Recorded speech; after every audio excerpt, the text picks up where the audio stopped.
శ్రీ రేణుకా ఎల్లమ్మ తల్లి కథ. మన భక్తుల రక్షకురాలు ఎల్లమ్మ తల్లి.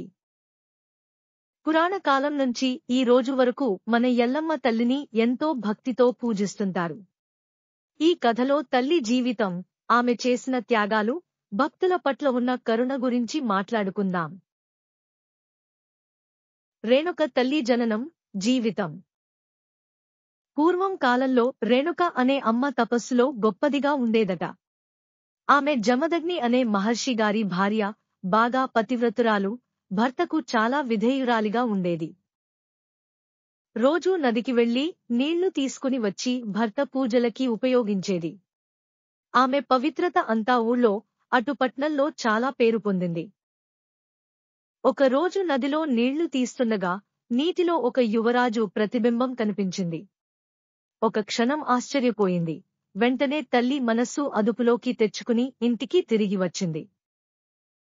కాని ఆమె భర్త జమదగ్ని మహర్షి తన తపోబలంతో విషయం తెలుసుకుని, నీ పవిత్రత పోయింది, నీవు ఇక నా భార్యగా ఉండలేవ్ అని శాపం వేసి ఇంటి నుండి పంపించేశాడు. తల్లి త్యాగం, తపస్సు. తల్లి చాలా బాధపడింది. పతివ్రత ధర్మం పోయిందంటావా అని కన్నీళ్లతో అడవుల్లో తిరుగుతూ యోగుల దగ్గరికి వెళ్ళింది. అక్కడ తపస్సు చేస్తూ మహాశక్తిగా మారిపోయింది. ఇదంతా చూసిన పరశురాముడు తల్లి కోసం తపస్సు చేసి దేవతల అనుగ్రహంతో తల్లి మళ్లీ జన్మించింది. ఈసారి ఆమె ఒక దేవతా స్వరూపంగా అవతరించింది. అందుకే మనం ఆమెను ఎల్లమ్మ తల్లి అని పిలుస్తాం. అప్పటినుంచి భక్తులు ఆమెను శ్రద్ధగా పూజిస్తారు. బల్కంపేట ఎల్లమ్మ తల్లి దేవాలయం. మన హైదరాబాద్లోని బల్కంపేట ఎల్లమ్మ తల్లి గుడి చాలా ప్రసిద్ధి. ఏటా బోనాల సమయంలో లక్షలాది మంది భక్తులు తల్లిని దర్శించుకుంటారు. తల్లి ముందు బోనం పెట్టి, పూలతో అలంకరించి, డప్పులు కొడుతూ ఊరేగింపు చేస్తారు. మహిళలు తమ మానసిక శాంతి కోసం తల్లిని ప్రార్థిస్తారు. తల్లి మీద భక్తుల నమ్మకం. ఎల్లమ్మ తల్లి భక్తుల బాధలు తీయగలదు, ఆరోగ్యం, ధైర్యం, సంపద ఇస్తుంది.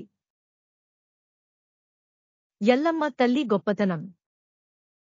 1. పతివ్రతా శక్తి, భర్తకు నిజమైన భక్తిగా జీవించింది. 2. భక్తుల రక్షణ, కష్టాల్లో ఉన్న భక్తులను తల్లి ఎప్పుడూ కాపాడుతుంది. 3.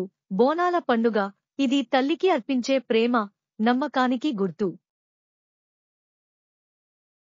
ముగింపు.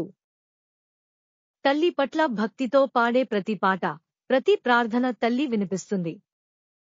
ఎల్లమ్మ తల్లి శరణం అని మనం